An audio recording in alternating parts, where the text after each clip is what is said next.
Сәлем достар, қалдарыңыз қалай? Күндеріңіз қалай өтуде? Не істеп жатырсыздар? Аллаға шүкір, бізде де барлығы жақсы. Біздер үйдеміз балалармен. Мынау Елмұраттың пластилині. Осыдан қазір бір мүсіндер жасаймын дейді. Соны түсіріңізші деп маған алып келіпті. Қазір жұмысы дайын болғанда көрсетем. Мінеки, манадан отырып жасаған жұмысы. Мен бұны Фрейди деп жүрсем, жоқ Бонди дейді. Мама Фрейди емес деп.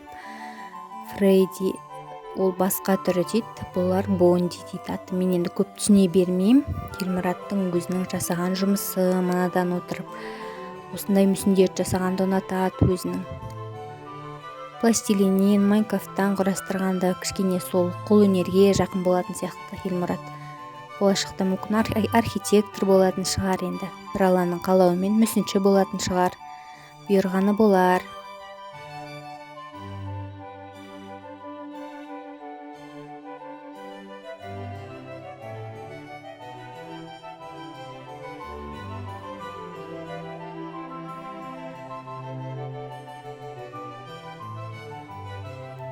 Ал мынау Елмұраттың енді Майнкрафттан жұмысы. Өзінің еңбегімен, өзінің ойымен жасалған трансформері. Осыны залдың бұрышында отырып өзі жасайды. Уақытының бос бөлігінде осылай құрастырады. Арасында телефон қарайды. Мынау да трансформердің бір түрі дейді. Әкеп көрсетіп жатыр маған. Таныстырады маған енді. Мен енді ондай көп білмегесін жақсы деймін де қоям. Сіздерге көрсетіп жатырмын. Балалардың тапсырысымен дүкенге келдім. Балалар лимонад керек жарағын айтты, маршмеллоу деп соны қарап жүрмін. Өздеріне ұнайтын маршмеллоу бар. Соған тапсырыс берді, маған алып келіңізші деп. Соған келдім дүкенге.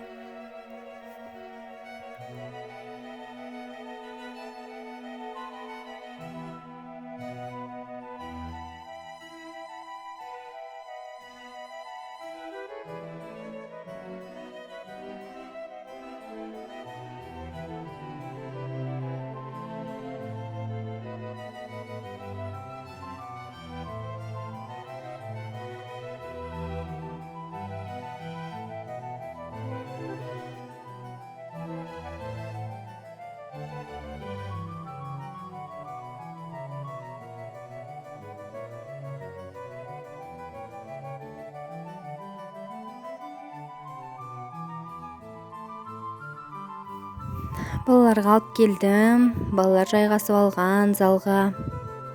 Біреу телефонда отыр, біреу ойнап отыр әйтеуір. Мына екі кішкентайдың өз темасы өзінде.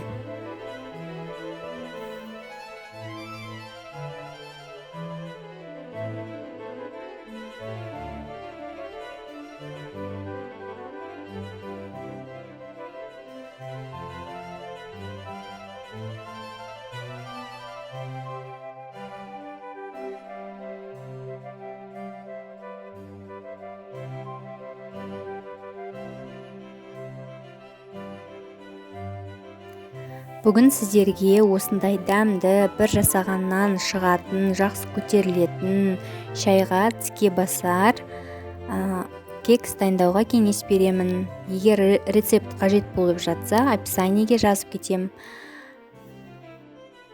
Кекстеріңіз өте жұмсақ, дәмді және жақсы көтерілу үшін описаниеде берілген мөлшермен, грамдармен қосу керек. Егер көз мөлшермен қосатын болсаңыз, онда дұрыс көтерілмейді, немесе қатты болып қалады деген сияқты.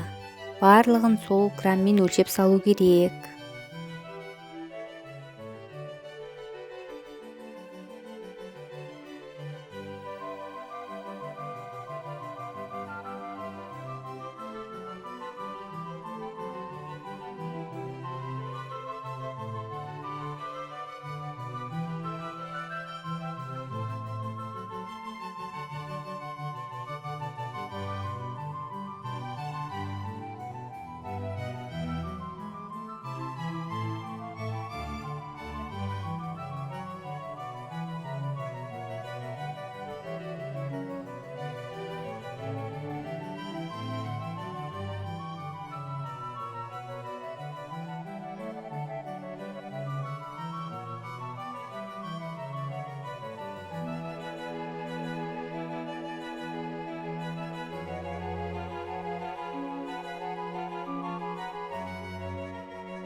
Мінекей біздің кексіміз дайын, ас болсын.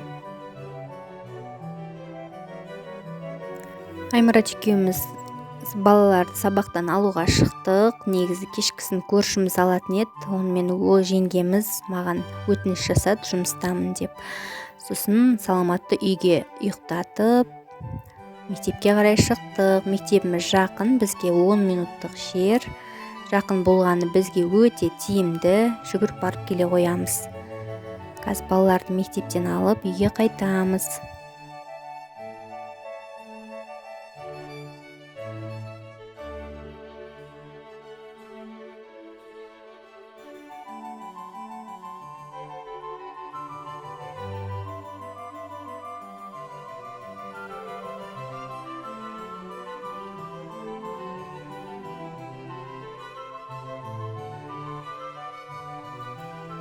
Мынау біздің мектебіміздің кіре берісінде орналасқан бір керемет бұрыш. Ғарышкерлер күніне орай бастауыш сыныптың оқушылары жасаған неше түрлі зымырандар.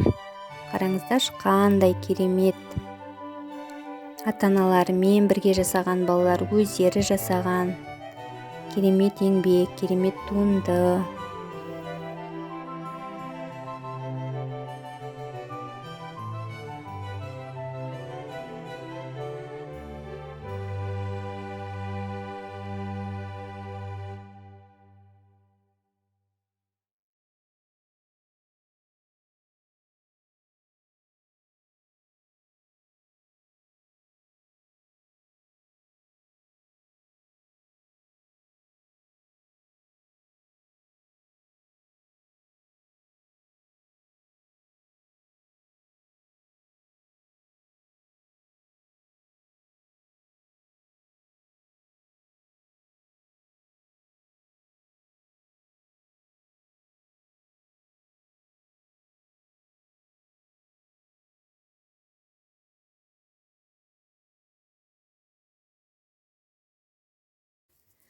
Бүгін бізде кешкі асқа осындай жеңіл сорпа, қазір картобы піскен соң күріш сала қоям. Балаларға ұнайды.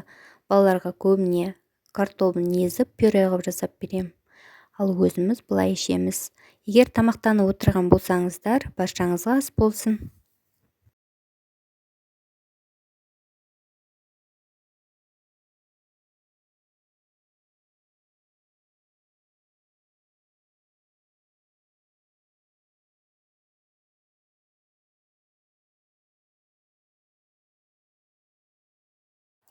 Осымен бүгіндік бір күндік влогымды аяқтаймын. Келесі кездескенше сау болыңыздар.